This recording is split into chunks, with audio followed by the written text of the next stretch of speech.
So ayan guys, no, success yung ating pag-install. Mas malakas kaysa dun sa stock. So kung gusto nyo magpalit ng fog lamp, ito yung marirecommend ako sa inyo.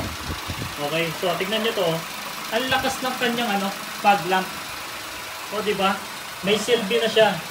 Di kagaya dun sa stock natin, mahina. Okay? So hello guys, so dumating na nga yung ating pinakahihintay na dual contact na park light para sa ating Wigo G-CVT na 2025 model. So unbox na natin.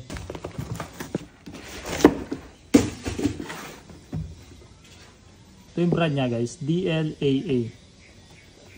30 plus years na sila sa industriya. So yan siya guys, no, yung sa park light natin. Para tong sa dual contact ng Aerox. Okay. Yung ilaw niya kapag naka-park light is puti. Kapag gagabitin mo na siya signal light, magsi-signal light siya na kulay yellow or amber orange. Yan. Pang Toyota Wigo G-CVT ito. So ito is plug and play lang. So pwede to sa Wigo G-CVT 2024, 2025 model, Wigo J, tsaka Wigo E. Basta 2024 or 2025 model. Buksan na natin. So dito guys, meron siyang instruction. Tapos mga ibang paperworks. Indonesia. So ito na guys, yung fog lamp natin or yung park light na tinatawag. Bale, socket to socket lang to. Kaya ako nalis yung plastic. Ayan o, dual contact siya bale. Meron siyang kulay yellow, tsaka yung white. Ito naman yung sa kabila pa. Alright, ang ganda. Siyempre yung wirings niya na plug and play. Ang ganda ng quality. Solid. Meron din siyang screw. Meron din siyang cable tie na kasama. Yan. Tapos yung kanyang casing, yan, bago din. Okay, papalitan na natin yung ating luma na casing ng ating fog lamp. Pa yung sa kabila. Bale, dalawa kompleto. Walang basag. Bale yan guys yung ating papalitan. Nagiging signal light na rin yan. Kapag naka-park light, kulay puti lang. Kapag nagsi-signal light tayo, mag-orange siya or amber or yellow. Kasi nagpansamantala ako na signal light ito. Tsaka yung dito, yung sa kilay ko dito. Okay, alisin ko na yon. Pero ito, re-retain ko. Mananatili pa rin yan. Pero yung nandito sa loob, alisin ko na. Tapos ito, kilay tint pa rin to. RGB to eh.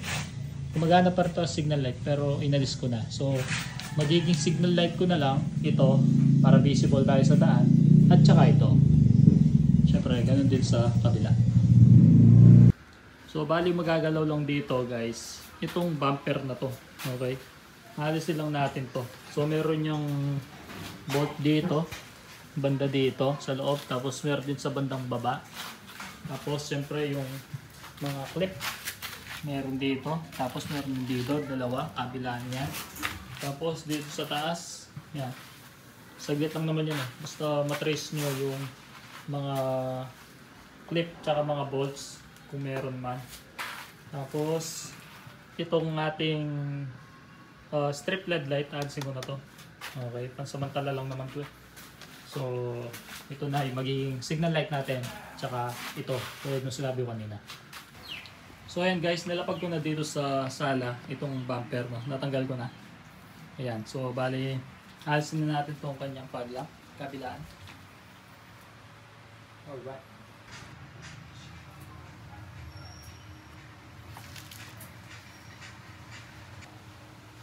So ito na guys, na-assemble ko na yung banda dito sa aking kanan. Ayan, so susundan nyo lang to kung paano yung shape nya. Ayan, so ito yung bagong casing nya, no? Ganun lang din. Madali lang siyang ikabit. Yan. Bali, makiklip lang siya dito. Alright. Ganda. Bago. So, ayan guys, no? Okay na yung dito sa bandang right side. Tignan nyo itong harapan. Ayan. Fit na fit. So, ayan guys, so okay na. Nalagay na natin parehas yung fog lamp. Alright. Hindi naman tayo pinagpawisan. All goods. Yan yung tsura sa likod. Pares lang din doon. Yan. So, sakit to sakit lang to. Plug and play na lang. So, yun na guys. Nasa exciting part na tayo. Bali, plug and play na lang natin to. Tapos, ayusin natin yung mga wirings. And then, ito, yung socket ng stock. Ayan. Bali, iti-tape na lang natin to. Sasarado na lang. Ayan. Kabila niyan. Ito yung socket na to para hindi mabasa. Ayan. Iti-tape na lang natin. So ayan guys, naka-cable tie na yung wire dito, yung sa stock. Tapos ito din, nakasarado na at naka-cable tie. Ayan. So ayan guys, no, success yung ating pag-install. So hindi pa yung naka-fix. Meron pa siyang mga wire dito. So ayusin pa natin yan. Bale, gumagana yung kanyang hazard.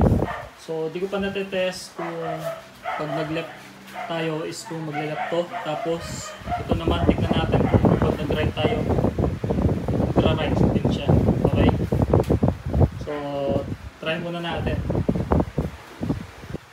Bale, yung wiring niya pala is apat lang yung tatap natin, no?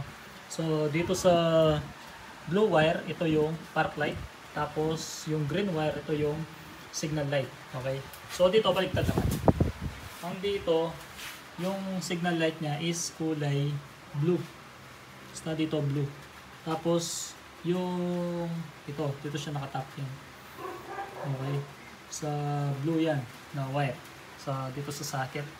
Tapos ito namang negative, ayan, dito lang sa negative ng ating battery. So apat lang na wire. Doon lang natin siya i-connect. So madali lang siyang install. So ayan guys, no, naka-park light yung ating Wigo. So yung park light niya is puti. Yung sinasabi ko sa inyo na dual contact siya. Kapag naka-park light lang, ayan, pag lang siya. Okay, mas malakas yung buga ng ilaw niyo.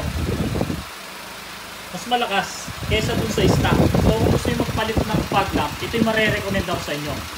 Okay, so tignan nyo to. Ang lakas ng kanyang fog lamp. O diba? May silbi na siya. Di kagaya dun sa stock natin, mahina. Okay? So ito, ang lakas niya. Okay? Tapos kulay puti. Ayan. Try natin mag signal light. Kung kapag nag signal light tayo banda dito, kung sasabay din siya.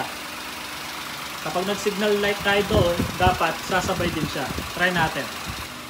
So ito na guys, moment of truth. Okay, so sumabay siya. Tingnan nyo, may animation pa siya. Ang ganda. Ayan o. Napakaganda. So dito niyan, sa kapila, puti siya. Okay? Kasi hindi naman tayo nagsisignal light doon. So dito, orange siya kasi nagsisignal light tayo. So try natin dito sa kabila. Napakaangas Okay, sa kabila naman. Okay. So dahil dito tayo nag-signal light guys, dito naman yung puti. Ayan. So dual contact na siya para sa mga Aerox, sa mga NMAX. Okay. May dual contact sila ng signal light. So dito sa atin, sa Wigo, may nabibili na ganito. Ayan. Napakaliwanag. Ang ganda. Okay. So yun, ang ganda ng buga ng ilaw nyo. Tetest natin to sa gabi para makita natin kung gaano siya kaliwanag. Dahil nga na-test na natin siya guys at gumagana, okay? So babalik ko na lahat yung sa wirings niya, ayusin ko na. At ito pagaganahin na natin, okay? Ito pa yung nakatap. So yung dito, inalis ko na, tulad yung sinabi ko. Ayan. So wala na to. Okay? So ito na yung magiging signal light ko at saka ito, okay? Ang ganda, sulit na sulit yung bayad at paghintay. So 11 days bago to dumating sa akin. So sulit naman yung paghintay natin guys. So yun na guys, no, binabalik ko na lang yung mga tornilyo. So okay na yung pagkaka-wiring yan. Malinis na. Okay. Okay na rin doon. Tapos wala naman wire na nakakalat dito. Bukod sa camera, nilalagay ko pa. Tapos okay naman. So try natin sa kapila.